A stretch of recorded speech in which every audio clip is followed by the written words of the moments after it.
It's been only weeks since the Civil War ended. The war that saw brother fight against brother has finally ceased, and as a previously imprisoned Union soldier, you're relieved and grateful to be on a vessel headed for St. Louis. Never mind the overcrowded ship and overflowing banks of the Mississippi, you're one step closer to being reunited with your family, and that's all that matters. Until you're caught in a catastrophic explosion that robs you of your reunion and becomes one of the greatest tragedies of the Civil War that almost no one will remember. I think I know where this is going. Oh, it's a disaster. I'm so intrigued. Just wait, it gets worse. We are just the masters of disasters, aren't we? Calamity Janes. Welcome to Calamity Janes, the disaster podcast where two anything but plain Janes, we talk about disaster. That's kind of it. I'm Bailey. I'm Madison. What is our disaster today, Madison? We are going to talk about the Sultana disaster. Sultana? Sultana. I will probably accidentally say Sultana at some point, but based off the YouTube video I watched, it is Sultana. Like S-U-L-T? Yes. Like Sultan? Okay. Yeah. Mm-hmm. That's exactly right. Copy that. Okay. Let's sail away. Are you ready? Come sail away. Yes, sorry. Okay. The year was 1865, and life was starting to look up a bit. Well, unless your name was Abraham Lincoln, in which case you were just shot in the head 12 days before this. But, I know. Anywho, by this point, the war was winding down, and Union soldiers were eagerly starting to make their way back home. On April 26th, 2,137 passengers, including crew, several women and children, and many, many Union soldiers, boarded the steamboat Sultana near Memphis, Tennessee.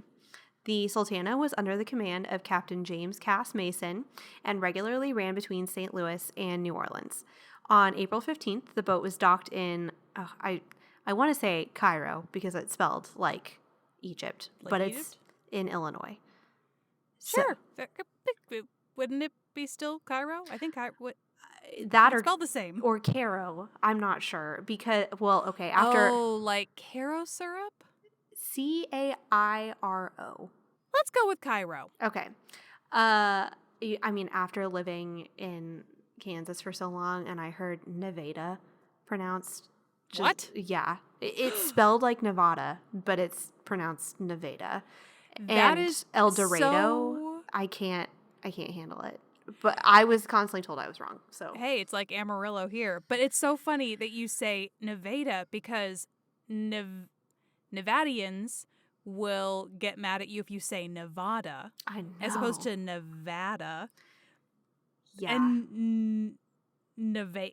Nevada, yeah. Nevada is just a total butchering of the word. Exactly. Wowza. And then going from Arkansas to Kansas, the Arkansas River. Oh God, that one still cuts deep. But I digress. Anywho, on April 15th, the boat was docked in Illinois when news of Lincoln's assassination hit the press, and Captain Mason decided to head south to spread the news since telegraphic communication with the South had been almost completely cut off because he apparently took it upon himself to spread the horrible news of Lincoln's demise. Okay. Yeah, I wonder if that was like normal at the time. Like, hey, I got a boat. Gotta go spread the news. I Gotta go chat. No, it doesn't really sound like he had much to gain by doing that. But maybe he did. I don't know. But apparently, maybe he was just a busybody. But he was a lot of things. I can tell you that. We'll get into it. Goss. Okay. So hot. Spill the tea, as the kids say. Yes, the kids do say that these days. Once he reached Vicksburg, Mississippi, Captain Reuben Hatch, the chief quartermaster in Vicksburg, ran into Mason and was like, "Hey, do you like money?" And Mason was like, "Duh." So Hatch ran a plan by Mason. At this time, the U.S. government was willing to pay, I saw some different amounts here, but I'm just going to run with this because this is what Wikipedia told me. They were willing to pay $2.75 per enlisted man and $8 per officer to any steamboat captain who took a group north from the prison camps near Selma. So that's like $11 billion today. Exactly. $11 billion today. Interesting. So they enlisted the help of presumably commercial Anyone. riverboat. Anyone. Literally anyone. Anyone. You got 2 oars. Take these people up north. Exactly. Hatch knew that Mason needed money, so he suggested that he could guarantee Mason a big old load of Union prisoners if Mason agreed to give him a kickback. Because there's nothing better than capitalizing on the lives of imprisoned soldiers at wartime. Am I right? I really take for granted all of the groups and systems, like governmental group that would take care of this, right? Like the National Guard or the who. We don't think about these things because these things No. typically do not happen this way anymore. Yeah, there's like a formal group and for good reason. Yeah, so that there's not people taking advantage of the government putting bounties essentially on the heads of soldiers. That is veterans at this point. Exactly. So Mason agreed, and we were off to the races with a promised 1,400 passengers. That's how much 1,400. Hatch promised him 1,400 soldiers or officers. So Mason and the Sultana then made their way down to New Orleans, continuing to spread the news of Lincoln's assassination, because apparently that was still the cross he chose to bear. On April 21st, they left New Orleans with about 70 cabin and deck passengers, a wee bit of livestock, and a crew of 85. After a few hours of travel, one of Sultana's 4 boilers threw a hissy fit and sprang a leak. But she soldiered on and made it to Vicksburg for repairs and to pick up her litter of prisoners. What's the capacity on this boat? We are going to get to that in just a minute. But that is a really good question. Let's table that. It sounds like we got a lot of people. It does sound like we have a lot of people. Now, Bailey, I'll let you guess what happens next. Do you think that A, Mason was a responsible ship captain and waited the necessary amount of time for essential repairs to be done on his boat before picking up 1,400 tired and desperate prisoners? Or B, he did something that landed him on this glorious podcast 156 years later? I will say you kind of biased the answer, so I'm going to go with B, Greedy Gus. Yes. You are so smart. So smart. Okay, I don't need your patronizing me. Captain Mason and his chief engineer convinced the mechanic overseeing the vessel to make Band-Aid-like repairs while taking on the prisoners over the course of a day. In addition to the inadequate repairs, a mix-up, I'm doing finger quotes for those who can't. I cannot see your finger quotes. I just see you like generally waving your hands and I'm like, why are you, what? Mix-up? These are my finger quotes. Okay. Here they are. I still only see one finger on either side. Looks like you're, okay. Here's my finger quotes. Thank you. Okay. In addition to those inadequate repairs, there was a mix-up, aka bribing, of the Union officer in charge of loading that put more than 1,900 prisoners on board. So, 1,900. He's supposed to pick up 1,400. Yes. In total, the Sultana was boarded with 1,960 paroled prisoners, 22 guards, 70 paying cabin passengers, and 85 crew. That's a total. There were also people who paid to be on this? There sure were, yes. Oh. That's a total of 2,137 people. Now, want to guess how many she had a legal capacity for? Just take a wild guess. 1,000. 376. That's atrocious. Yeah. We were way over capacity. So 1,400 was already bad. Already bad. And we added just, I mean, like a third. I don't know. What is math? What are numbers? We had a lot more than that. Yes. Yeah. There are like 1,800 more people on this boat than there are supposed to be. I can't believe there are paying if as a paying passenger, I would get on that boat and be like, it looks like we have some other things going on right now. I'll hit you back when maybe there's less of this. Yeah. This looks a little chaotic. Maybe you should handle this. Exactly. Catch you on the next ride. I am not really sure what went through anyone's head. Well, okay, any paying passengers. Yeah. So the boat was so overloaded, the deck began to sag and creak, and the crew had to prop it up with wooden beams. But, yeah, I can see the anxiety building on your face. Because after months and months of brutal violence, starvation, and despair, that's exactly what you're looking forward to on your trip home. Yeah, I mean, I guess you really don't have any other option. You're like, well, I have no home. I have no means of living and existing here. Yeah, so because they've been paroled, so they still are not really in charge of getting back home yet. So, yeah, it's not good. They didn't paroled from the camps? Yeah, because they were in Southern Territory. But that's such a strange... It seems like parole wouldn't even be a thing because wouldn't the camps have like not exist? They were kind of null and void. I think it was to begin winding down. I don't think everything was totally done yet. Oh, I guess yeah. I will just be the way the word traveled and stuff. Yeah, I will be the very first to say I am not a Civil War expert. In fact, I know very, very little about the Civil War. Do not quote me on any of this. I'm sure there are some people who are just screaming into the void about this, but all of the Civil War enthusiasts. Yeah, because they were being boarded onto the ship. It doesn't sound like very many of them had a choice in how they were getting back to wherever they were supposed to be going back to. Which makes sense. I mean, they're like, listen, you want to get home? This is how you got to get home. Exactly. It's the only way to get home. Let's go. Yeah. Before someone changes their mind. Yes. The Sultana clawed tooth and nail with her crappy boiler through one of the worst spring floods in the Mississippi's history for 2 days. Because now they're going upstream in the Mississippi with way too many people on it. Exactly. Okay. And a bad boiler.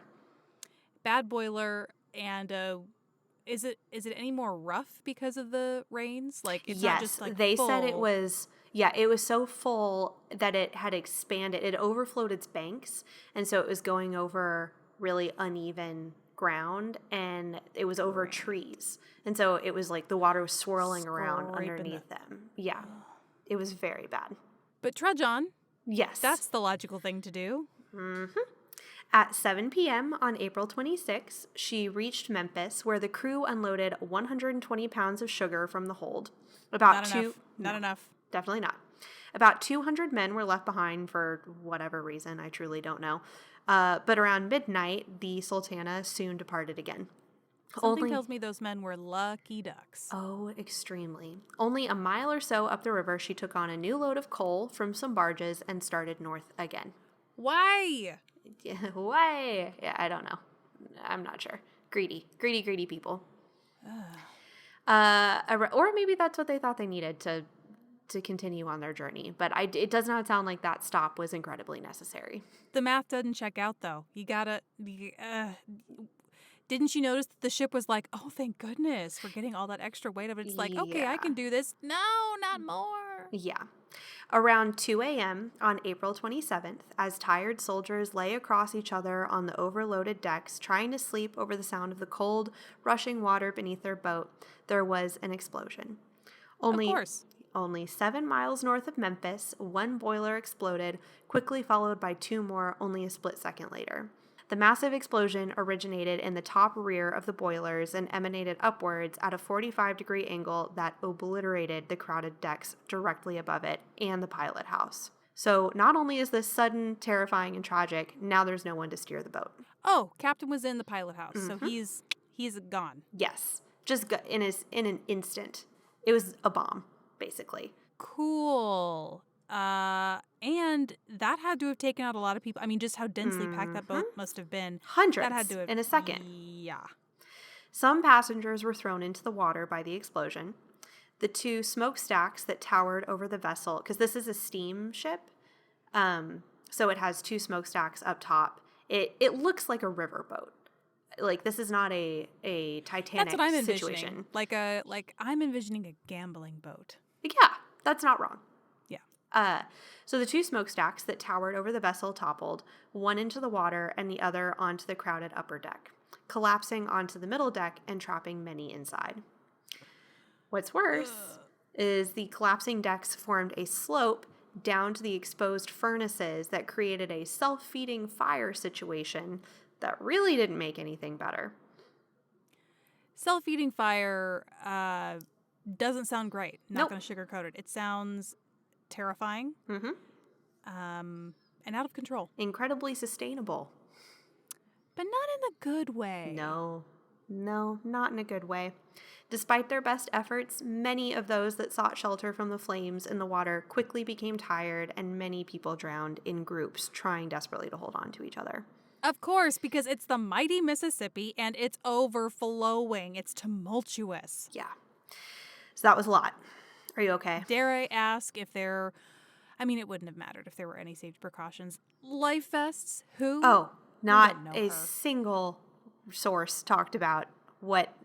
Oh, God. It was just so screwed up from the very beginning. Okay, here's the slightly better part. What do we love when disaster strikes? Do-gooders. Yes. Helpers. Yay! Humans helping other humans. We do love a good helper story. At 2:30 a.m., that's about 30 minutes after the explosion, the southbound steamer Bostona, obviously Sure. Boston related, who was conveniently on her maiden voyage post-repairs, arrived and immediately began taking on a ton of survivors. Excellent. Yes, people began floating past the Memphis waterfront yelling for help. This caught the attention of literally everyone, and many, many docked steamships and warships began rescue efforts. How could you miss them? I mean, even if they weren't yelling, how do you miss Yeah, carnage like that? I know. This is cool. Many survivors wound up on the Arkansas, aka Confederate side of the river, and they were saved by locals because Memphis is right across from, or where this happened was right across from. Hold on, I need to look at a map. Why did I not know? You said Arkansas River. No, this is the Mississippi River. There's an Arkansas side where they are. One side is Arkansas, the other side is Tennessee, I Hold think. up. Please hold. Sure enough. How about that? Those two states are by each other. Yes. Who knew? And wouldn't you know, the Mississippi separates them. Yeah, I just never think about Memphis being that, like, on the border with Arkansas. Mm-hmm. Huh. And I don't think I knew it was on the Mississippi either. Yes. Big time. Huh. Well, what do you know? So many of the people that were in the water wound up on the Arkansas side. These are Union soldiers. Arkansas was Confederate. And they were saved by locals. Some even made rafts to reach those that were stranded on the boat as the flames closed in. So there were people in Confederate territories risking their lives to save Union soldiers. Wow. Mm-hmm. Okay. Yeah, that's pretty cool. I saw at least one story where like a single group of people saved at least 25 soldiers that were stuck in a particular piece of the boat that was on fire. So humans helping other humans. We love to see it. Sure do. How does one even approach, I mean, getting close to a boat that is on fire where people are trapped? Like, what does that even look like? I don't know. I wasn't there. I couldn't tell you. You weren't? I wasn't. I'm But so sorry. you've been telling the story with such precision and accuracy. I feel lied to. I'm so sorry. Forgive me, please. Just No, so no. you know, I also wasn't there for the Apollo 13 either? I know. Did you lie about that too? Did. How And can all I the trust you? volcanoes. I wasn't there for any of it. It's almost like I don't even know you. Like I didn't know you were born in 1996. Not the year I was born, but It's not? no. Oh, I was 6, so it was 1995. What is wrong with you? I'm bad at math. Yeah. How? Okay. Moving on. Whatever. You're basically a zillennial. Is that the right word? Yeah, I'm in the very last year for Yeah. millennials, but On the honestly, cusp. I'm having a hard time identifying with any group because Are you having a generational identity crisis? I kind of am. I've just acted so old for so long. Oh, I You went have. to Target the other day and I just found myself thinking, I'm too old to wear so many of these clothes. That's how I felt. I'm only 26. I'm newly 26. Okay, I can't get into this. I'm having an existential crisis. We simply must move on. Yeah. For the record, though, I like in high school, Mom was telling this story Oh, at God. we had a choir concert in a church. And so my mom naturally went to the concert with my little sister who, I mean, how old could you have been? Probably about 10. And you were knitting. You had a sweater draped over your shoulders and you were knitting a scarf in a church listening to your sister sing choir songs. Old before your time. Yes, I've always been that way. Truly. It's why I'm so good at talking about things that happened a long time ago that were horrible. It's like you were there. Exactly. Well, I'll wear the clothes that you won't. Perfect. Great. Yeah, you can wear all those crop tops and the Oh, cargo not a crop. Oh, jeans no. And in fact, those low-rise jeans can go straight away. Oh my gosh. Not Pronto. into it. I lived through that the first time. Ugh. I'll keep my you can pry the high-rise mom jeans from my cold, dead hands. I could not agree more. Today I wore Bermuda shorts that went up to my belly button, and I loved it. Nice. Okay. There has been a lot of controversy about just how many people lost their lives to the Sultana disaster. I won't go over every single rewriting of the numbers, and I'm not sure why exactly this was so hard for them to nail down. Although, okay, that's a lie. I think it's because everyone was skirting responsibility, and the government didn't want to admit that they were irresponsible with trying to get these soldiers home. Anyways, the official count by U.S. Customs is 1,547 lives lost. For reference, that is 30 more than the Titanic. Which is the benchmark that you, Well, in every ship story, everyone. But just for the record, the Titanic was about 3 times bigger than the ship. Which, yeah, with the scale and the volume of people, and Customs provided those numbers? Yes. I know. I was surprised by that too. Okay. Yeah. Fortuitously, Memphis had been captured by federal forces in 1862 and converted into a supply and recuperation hub, so their hospitals had all the latest gadgets and gizmos that 1865 had to offer, which, let's be honest, were still probably pretty Leeches. Terrifying. Yeah.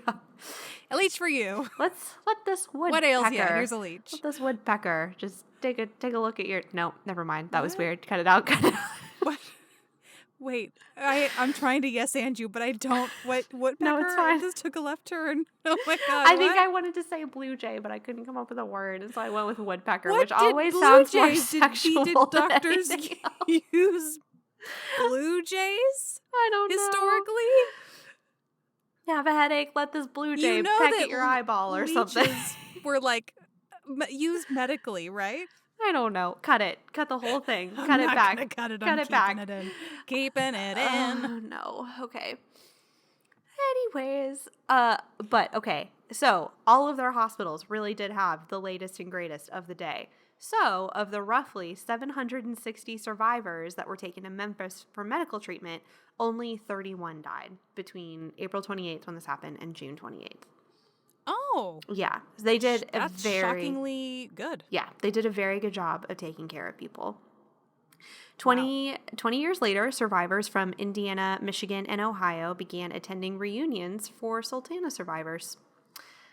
Yeah, and they met every so often until only one person showed up one year, which was super depressing.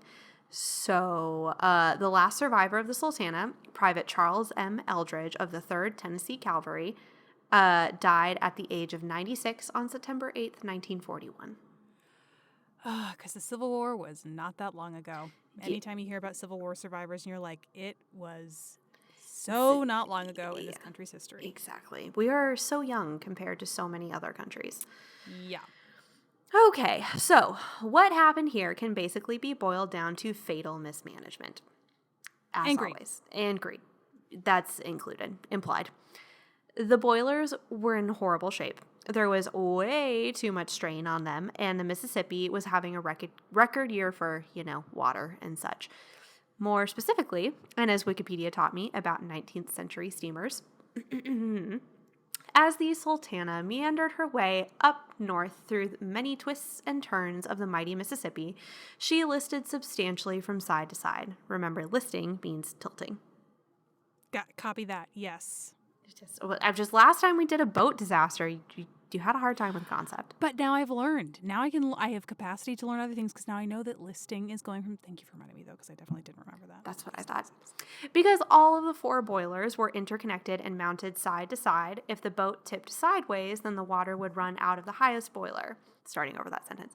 With fires still going in the other boilers, this created hot spots, and when the boat would list the other way and water would refill the empty boiler that had increased in temperature, the hot spots would instantly flash into steam that created a huge and sudden increase in pressure.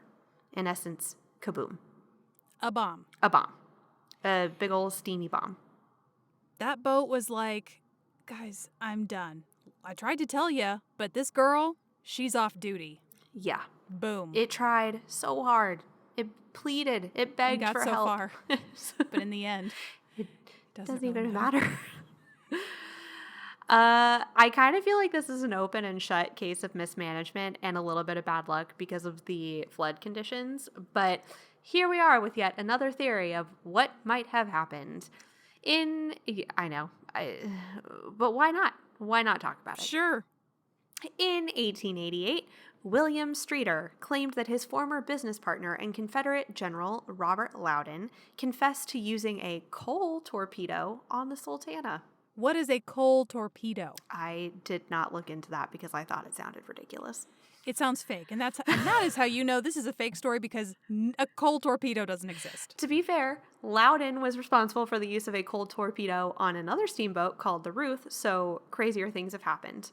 So coal torpedoes do exist. They do exist. I did not look into them at all because it didn't happen here. What's the motive? What would the motive be? Was he just like a... Well, he was a Confederate general, and he was peeved that they were the losers. So I see. Yes, that's motive. A piece of artillery shell was recovered from the sunken wreck, but most people think Loudon was full of it, and no one really pays him and his crazy claims any mind. Right, because, I mean, if there was any kind of fighting along that river, there would be yeah, I think people, there would be a little bit more going on. I think we would have more history about it. Yeah. There have been 2 other suggestions of sabotage, but they're dumb and they're not true. Madison, the historian expert, is telling you that they are, in her professional opinion, dumb. I have unilaterally decided that they are stupid, and we will not talk about them. And all people's hard work that went into creating these theories, dumb. Well, it sounds like it was honestly a bunch of kind of racist and not so great people wanting to blame random soldiers for sabotaging their own way home. And it didn't happen. It just didn't happen. I see. Oh, yeah. Okay. Those sound like garbage. Yeah. That's probably fair. Okay. Everyone accepts the official explanation of mismanagement and negligence. So, but you may be wondering whatever happened to that scamp, Captain Hatch, who was looking to profit off those pardoned soldiers with a nice kickback from Captain Mason. Kind of forgot about him until now, but yeah, now I'm curious. Great. With his long history of corruption and incompetence, it's no surprise that he was able to keep his position because of his older brother's close personal connection to Abraham Lincoln himself. Oh. I know. Even with Lincoln gone at that point? No, there was still people there to kind of protect him.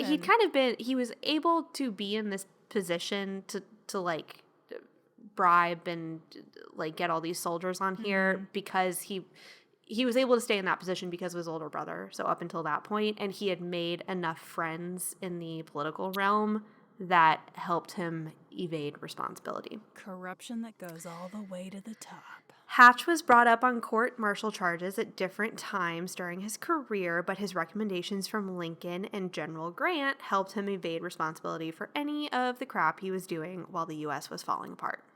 Wait, so he is a Navy captain? Because you said he's court-martialed. Yes. He's not a civilian captain. No. Yeah, I actually saw that when this happened, he left the service, so he could not be brought up on those charges. That definitely, I'm looking at him and the situation in a whole different... Okay, so back when I said that, so they did enlist the military to get the soldiers back. Yeah, I don't think But then the military solicited this third party that was like, sir, you have a boat. I think they were offering it to anyone who was willing to do it. I see. I think Hatch was in the military and was like, hey, I know more about the situation. I know the people who are making these decisions. If I can get them on your boat, give me a kickback. Does that make sense? Yes, it just, wow. I know, it's very slimy. Yeah. After the Sultana, he refused 3 subpoenas regarding the disaster, and he died in 1871. Yeah, so he just kept on going. It sounds like there was a trial for the Union captain who was for the Union officer who was bribed to put all of these people on the one ship. They did go after him, and he was acquitted ultimately. He was found guilty and acquitted because they didn't want to have to go after their own, basically. Yeah. So no justice, no accountability. Yeah. Oh, I wrote that down. I was saying that from memory. That's my next sentence. Let's see which one's better. What I just said? No, what I said. Oh. Okay, the Union captain who accepted bribes to put the paroled prisoners on the Sultana was charged with overcrowding the vessel and found guilty. But that verdict was overturned by the judge advocate general because the Union captain was at the parole camp and had not personally placed a single soldier aboard the Sultana, which is stupid. And what really happened is they just didn't want to go after their own. Oh. Still womp womp. Yeah. Captain Mason. Same result. Yeah. Captain Mason, who is probably the most responsible person in all of this for not taking care of a ship, personally loading all of those men onto it, he went down with the ship, or up with it, if we're being specific. I was going to say, probably, yeah. Okay. Because the Civil War was so horribly awful, people got really used to reading about horrific battles and the scores of lives lost every day. So this barely even made the paper. I'm sure. They were like exhausted with the news and they were just like, well, okay. Mm-hmm. So it's kind of regarded as one of the lost tragedies of the war. It's one of the last big ones, and no one really paid attention to it. Especially because Lincoln was killed not that long before. Yeah, it was, I guess. There was a lot happening in the news prior to that. And around, I mean, good grief. It's overwhelm. It's fatigue. Yeah, it's just, overwhelmingly. Which is not an excuse, but like, dang. Yeah. A temporary Sultana disaster museum was erected in Marion, Arkansas, which is the closest town to the buried remains of the boat. I'm not sure what the current status of that museum is because they were looking to get more funding to make it permanent. But that is the Sultana disaster. So you say buried remains. So they removed the remains from the... I think they were trying to salvage what they could. It looked like as recently as the 80s, they were still finding different things in the river. I guess they have to move the biggest pieces just from travel, because people use the Mississippi to ship and go up and down. We don't want like an evergreen situation. Huh? The boat that was blocking the Suez Canal. Oh, that was called the Evergreen? Yeah, you don't want that. No. Oh, I guess it was I think the ship was called Evergreen, but there was like Ever Given. I can't remember. Ever Given. Yeah. Yeah, but I thought it said Evergreen on the side. I'm not sure. That might have been the company. The ship might have been called Ever Given. Who knows? The big green ship that was blocking. Yeah. Yeah. The canal with the tiny little tractor trying to dig it out of the sand. I know. Oh my God. I know. That tractor had a hard day that day. I know. That was the Suez Canal, right? I think. Yeah, so. It was. Okay. Yeah. But anyways, yes, you're right. They had to clear as much as they could, but also it exploded and then it burned and then it sank. So they were working. Pretty violent. Yeah. There was a lot that was happening. With the wreckage, yeah, it's like what was left of the ship. It was just kind of like this half. Ugh, yeah. Wow, Moo, another not ship, boat disaster. Yes. Under your belt. Mm-hmm. There it is. There she is. There it is. Are you trying to make me afraid of going on boats? A little ships? bit. Join me, please. No. Come into my fear circle. No, I don't think so. It's very... But you are getting close. I mean... Am I making you more afraid to live in this world? A little bit. A little bit. Well, if it helps, of all of the things we've talked about, other than Apollo 13, this is probably the least likely situation you will find yourself in. You don't know that I won't find myself on a rocket one of these days around the moon. That's right. I thought your NASA days were behind you. They are, and honestly, I never ever wanted to go into space. Everyone's like, Who "Oh, you must want to be an astronaut," and I was like, "No, that sounds like a actually, that is the nightmare. last thing I want to do." Do you know how many different ways space wants to kill you? I cannot. All sorts of different ways. I cannot think of very many things I would hate more than going into space, honestly. No, I would love the ride. Honestly, I love roller coasters. I think the sensation would be cool, but the actual, like, once you're up there and you think about all the things that could go wrong and how you would most certainly die because of them going wrong, it's just not. No, I'm not interested. I'm more interested in things that are just as catastrophic that happen down here on Earth. They're a little bit easier to study and talk about. I don't know. because it feels like you can get away from them, but if you're like in this tiny capsule or Yeah. Oh, it's just so scary. Just so scary. yeah. I don't. Okay. What are your greatest fears? Email us. Email us what your fears are. What keeps you awake at night? Now we're just a fear-based podcast. Yeah. Oh man, that's how it feels sometimes. It does feel like that way sometimes. But yeah, here you go. There. Thank you. Another good one, Moo. Another one for the books. Truly, though, we would love to hear from you guys. We always love hearing from your emails. We have gotten requests, and those are coming soon, right? Okay, Moo? listen. All right, here's what happened. I was looking into one, and there is just not enough detail to do. Oh, you just had, and I'm positive was a little specter, a little ghost float across your screen. In my booth? with Yeah. you right now? Yeah, I saw it.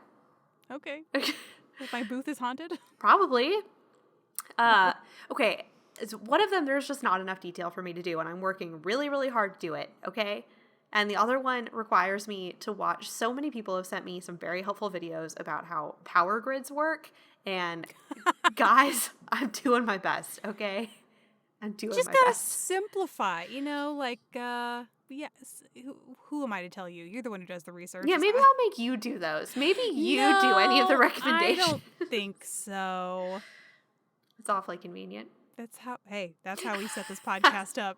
Them's the rules. I did agree to those terms of service. Yeah, you did. Okay. Anyways, I'm doing my best. We all are. We're all doing our best. And thank you for doing your best and for listening to our show. Wherever you listen to your podcasts, download, subscribe, Rate, review. Rate and review. Tell your mom. Tell your friend. Tell your dog. Tell your dog's groomer. Tell your dog's groomer's cousin that you met that one time at, I don't know. Just do it. Just tell everyone. Do it. Thank you guys so much for watching. Nope. Listening. You went into YouTube mode. I went into YouTube mode. Oh my God. Did you get your different side hustles mixed up? I did. Yes. Yes, I did. Well, I'm also looking at you on a screen. So I'm like, thank you so much for watching me. I mean, I am watching you. I'm always watching you. You're always watching me. Thanks for listening. Oh, this is rough. This is a rough one. This is not our best work. No. Okay. You do the send off. Thank you. As always, guys, we appreciate it, and we'll catch you in the next episode. Goodbye. Goodbye.